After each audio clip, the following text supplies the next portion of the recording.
sa isang higanteng scam. Papangalangan na ang ebidensya, ang cartographic sketches ng mga pinaghihinalaang tao sa likod ng Frank Swiss pyramiding scam sa internet. Sa websites ng Frank Swiss na www.frankswiss.biz at http://deutschfranks.com, pinapangakuan nito ang sinumang mag-i-invest sa kanila ng hindi bababa sa halagang $1,000 ng interes na 4.5% kada araw. Pumapatak na $45 per day na kita. Ang Frank Swiss ay isang klase ng tinatawag na Ponzi investment scheme kung saan bawat investor daw ay kinakailangang mag-recruit ng 2 pang tao na mag-i-invest din. Ang mga ito ang magsisilbing downline niya at bawat downline daw ay may kikitain ang nag-recruit. Sa pangako ng malaking kita sa mabilis na panahon, marami di umano ang naengganyong mag-invest sa Frank Swiss. Mga ordinaryong tao, politiko, basketball player at maging mga taga-showbiz. Ilan nga sa mga artistang nadawit ang pangalan ay sina Corina Sanchez, Jay Manalo, Alec Bogue, Carlo Maceda, Claudine Barreto, Raymart Santiago, William Martinez, Sanchez, Ogie Diaz, Jeffrey Kizzo, at marami pang iba. Pero sa pagkakabulgar ng anomalya sa nasabing pyramiding scheme na ito, bigla na lamang raw nagsara ang website nang hindi na ibabalik ang mga ipinasok na pera ng mga investor. Kasabay nito, sunod-sunod ding naglabasan ng iba pang artista. Umamin na inalok din daw sila ng ilang kakilala nila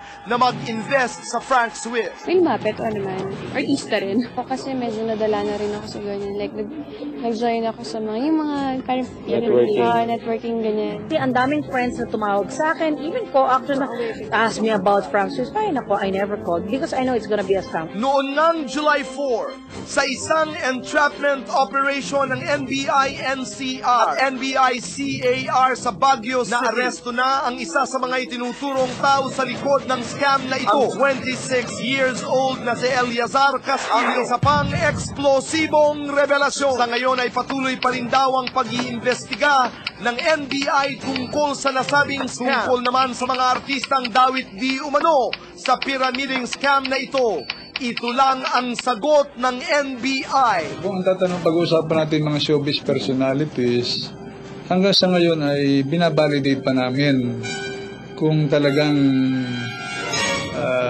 merong mga naging victims, investors from the showbiz, ano? Kasi kailangan natin dito ng kumplena dito sa kasong ito kasi sa kanya natin malalaman magkano yung kanyang investment, kanino niya iniabot yung investment niya, at yung kanilang details ng kanilang kontrata o na pag-usapan. Isang triangulo sa unang pagkakataon ay magsasama-sama. Sino-sino sila? Narito po. Mga artistang ayaw tantanan ng intriga, bibigyan ng ultimatum. Young actress TV host, hinarap na ang dating karelasyong aktor Joros Gamboa, Roxanne Ginoo at Jake Cuenca. Magkukros na ang landas sa unang pagkakataon. Eksklusibo ang ebidensya. Isang eksklusibong video kung saan magkasama ang dating magkasintahan na sina Joros at Roxanne at ang lalaking malapit sa puso ng dalaga ngayon, si Jake Cuenca. Sa pagsasama ng tatlo sa pinakabago at inaabangang siniserye ng ABS-CBN, ang natutulog ba ang Diyos? Hindi maiwasang maitanong kung may tensyon nga bang namamagitan kina Joros at Jake dahil sa kapwa silang naugnay kay Roxanne. Sa akin hindi naman kasi si Jake, nakilala ko rin siya yung before, pero yung hindi ganun kakilala. So ngayon nakasama ko na siya, parang mas parang komportable ako ngayon. Kasi okay naman, wala kaming problema.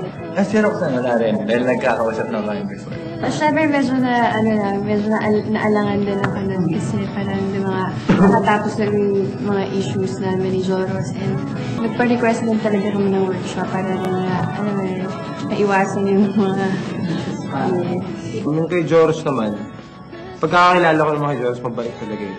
Ako naman kasi, when I met her, alam ko naman talaga kung ano meron nila nun eh. Saka, nire-respeto ko kung ano man meron nila dati. The past is the past.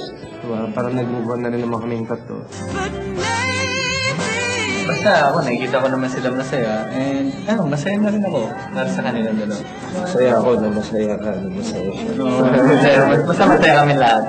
Ako, whatever happens, dito lang ako. Friend lang ako. Friends lang. Friends. At ang isa pang eksplosibong revelasyon sa paghaharap ni Joros, Roxanne at Jay. Nalaman ng Dabaz na hindi pa nakikilala ng dalaga ang bagong girlfriend ni Joros. Isang half-Filipino, half-Dutch model sa Malaysia na may pangalang Karishila May Kujipers.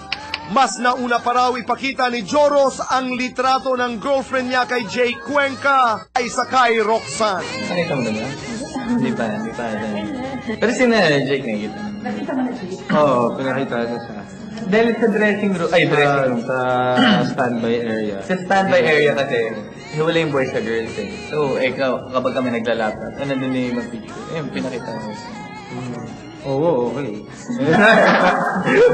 Ako hindi ko naiilang makilala siya.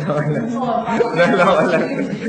Hindi. Ako para sa akin, sa pagkakakwento rin ni George tungkol sa girlfriend niya, mabait naman niya.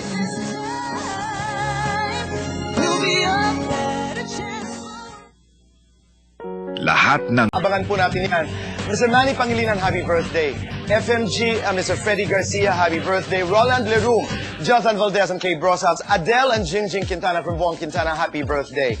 Jerobo Bulacan, Tini Lo of Las Navas, mula po sa ating kaibigang Ricky Lo ng Philippine Star, and Jerome Sevilla of LA, Cora Buen Viaje of Anchorage Pioneer Homes, Sana Elizabeth Jikiri, thank you and happy birthday. Alright, mga kaibigan, sa isang trade launch, naganap po ang isang pangyayaring ito.